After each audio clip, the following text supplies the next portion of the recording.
Aleksandr Stabenow, CTO and co-founder of Sedna Technologies here, and you have Glen Creaser. Glen, do you want to introduce yourself? Yeah, hi. I'm Glen. I worked for Sedna 2 summers ago as a research engineer intern, and now I've moved on to actually start a company of my own. However, always love to stay in touch with Aleksandr and catch up.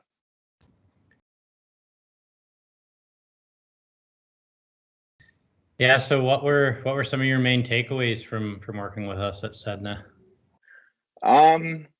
Yeah, so I mean, I could go into a ton of different things. My work there sort of went all over the place in a very good way. It's sort of what I thrive on. I could go into, the data science skills and the strategies that I learned, or the communications and organization and skills working remotely. However, I think the key takeaway for me at least was that it really set the tone for the type of environment that I want to work in for the rest of my life. I worked remotely out of Toronto, and I was given a very entrepreneurial type role with tons of freedom, trust in myself, and flexibility, which was amazing. And it was crazy how much it motivated me to do my best work, and how much I enjoyed my work when there was sort of a mutual respect between myself and my superiors. And yeah, since you guys put so much trust in me and didn't micromanage me, I was truly motivated to sort of prove that you could trust me by providing the highest quality output that I possibly could. And working with such a small and dynamic team really made me feel like I was way more than just a number. And I made a true difference at Sedna, which was amazing. And it made it a very easy decision that the startup culture and scene was the perfect fit for me. And then also, aside from that, yeah, I worked on the algorithm development and AI, which I'm using a lot at my current startup right now. Which, yeah, I can probably go into a bit deeper later. So yeah, the skills that I learned, the technical skills that I learned, helped me a lot with what I'm doing now.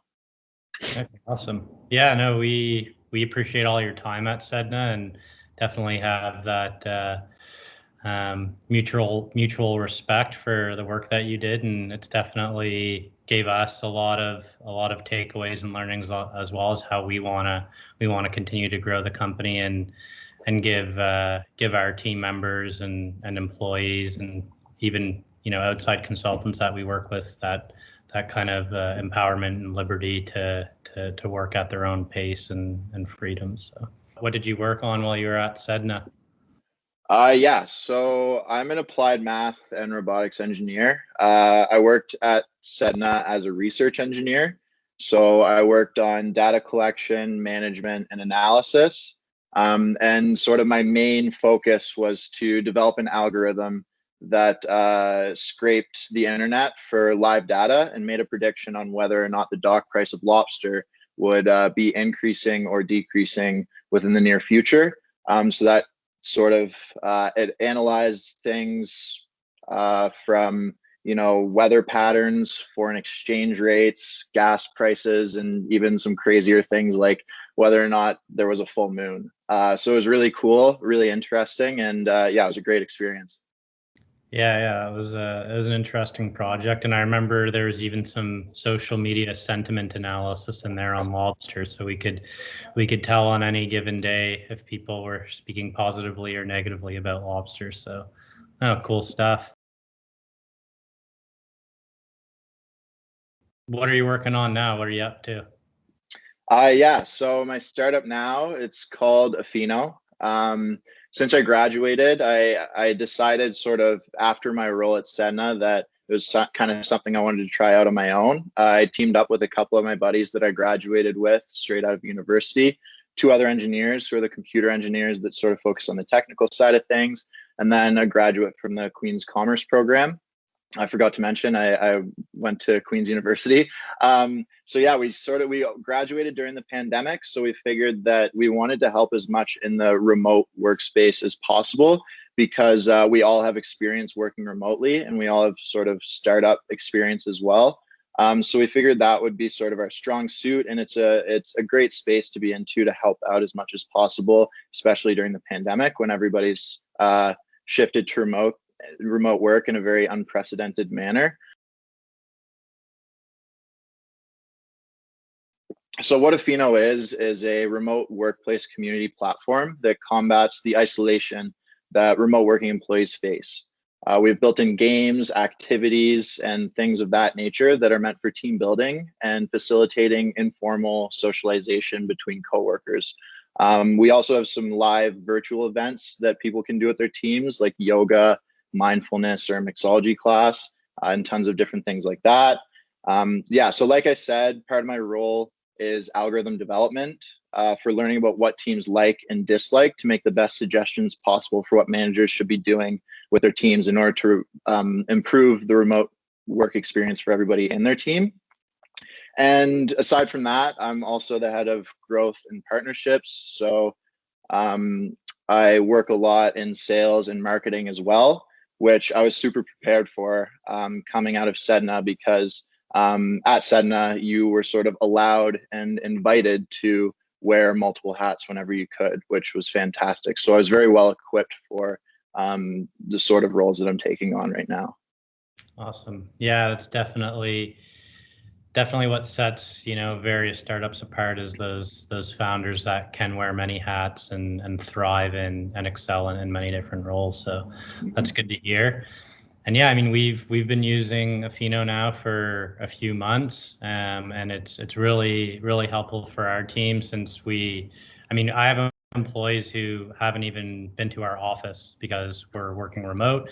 The nature of our business is remote because we work in commercial fisheries and operations globally. We have new partners in the business in Norway that we've never met before, and we have developers who've never been in the office to see the product that they're working on. So products like Afino are definitely helpful in bringing about engagement where it's been very difficult to do so. So yeah, good work.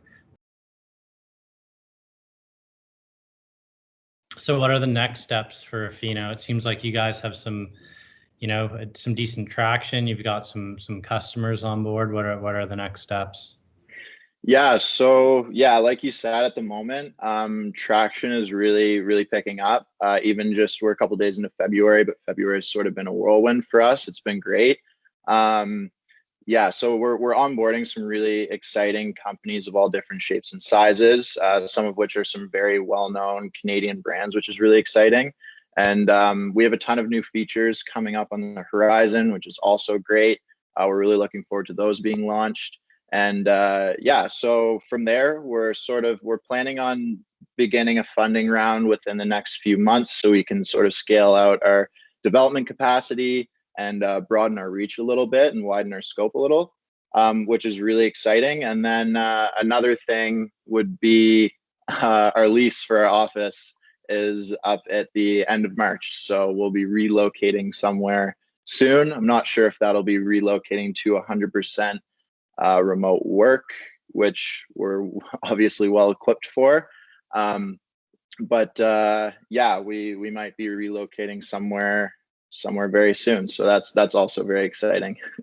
Nice, lots of exciting things happening. It seems like you're kind of, you're through the proof of concept phase, and now it's kind of time to turn it into a scalable business, right? So, and I always like to kind of get a bit personal at the end. So if you had to pick one food to eat for the rest of your life, what would it be and why?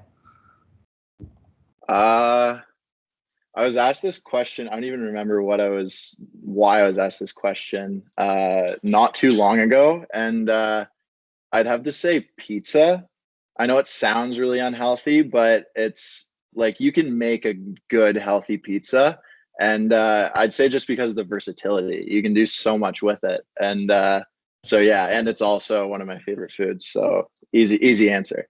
Like I would say that's 90. We do surveys every now and then as our staff grows to get like anonymous information. I would say 90% of our engineers want pizza and beer, no matter what it is. Yeah, I So mean, yeah, if you chose beverage, beer would be the one too. So yeah. nice, nice. One thing that just popped up, I think in the back of my head there while I was saying it was, I think a thank you is overdue for all the help that you've provided me along the way. I like as you know, we always have sort of our calls here and there to catch up. I always come at you with a ton of questions, a lot of things that you've been through before. And there's not a lot of ways that I can sort of pay you back for that. So yeah, just thank you a ton for all the help. And like I said, yeah, one of the things you already know that one of the things that we're thinking of is doing a funding round sort of around the corner. So yeah, that's been another huge help that you've provided. So yeah, thanks again. Awesome. No problem at all. Happy to help. It's exciting to see what you guys are working on, and yeah, I get it. I get as much out of it as you do. So I appreciate it. Cheers. All right. Well, I think that about sums it up for today. So I appreciate you taking the time. I know you're a busy guy, and best of luck with the next steps with Afino and your upcoming funding round. Thanks, Alexander. Really appreciate it. It's always nice to catch up. All right. Take care, Glenn. You too.